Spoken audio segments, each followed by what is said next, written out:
Alrighty folks, since this is a series, I am skipping the intro, so if you don't want spoilers for Season 2, Episode 2 of Netflix's Shadow and Bone, bye!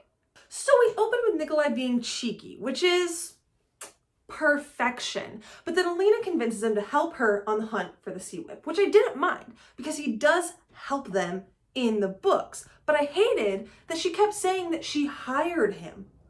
Like, what's she gonna pay him with? Hope?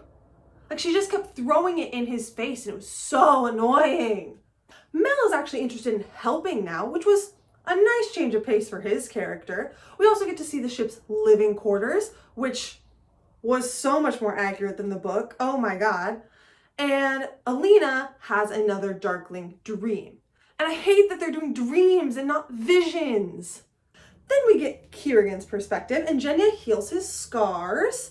And we learn that Kirigan is sick because of using Merzost. And I hated this because Kirigan was never sick in the books, at least not that he showed or we saw. We also learn that his Nichevoya come out when he's feeling threatened, which is also not how it works. In the books, he had full control of them, and I don't like the implication that he doesn't completely control his Nichevoya. Then we're back to the crows, and Kaz is meeting with Per Haskell, and I was so pumped for this meeting! Because if Per Haskell takes them in, that sets us up perfectly for the Six of Crows and Crooked Kingdom plot lines, and it means we'll get the iconic scene where Kaz takes on the whole of the Crow Club and wins! But no, Per Haskell turns them away, and I was severely disappointed.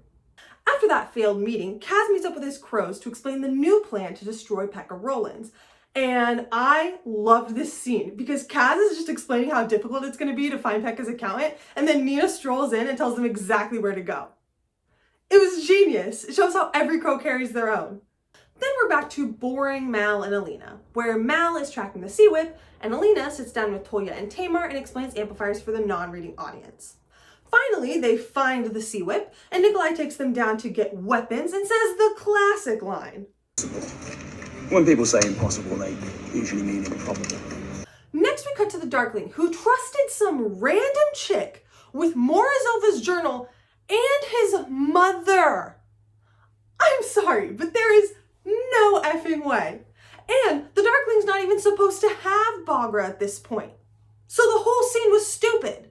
Back to Mal and Alina, they're searching in this tunnel for the Sea Whip, which is insane because they never left the boat in the books. They find it, it starts attacking their crew, and Alina kills it with her light.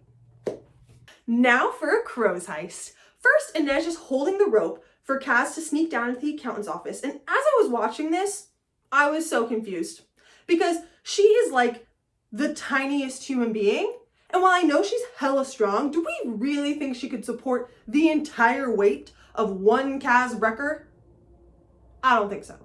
Jesper and Wylan are following Pekka's carriage, and Wylan mentions when he used to work at the tannery, and this was a nice callback for book fans. But this leads Jesper to asking if they've met before, and I didn't like that because they shouldn't know each other at this point.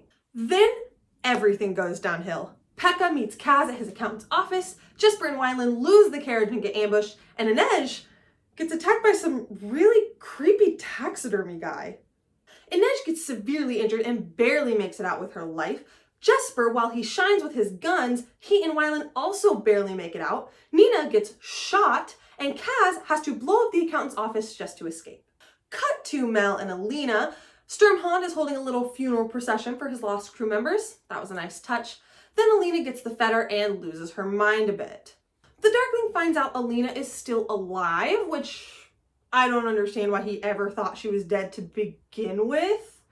And then Mal brings Alina back down to Earth, which also doesn't really make sense because his power should have amplified hers further and made her even more crazy.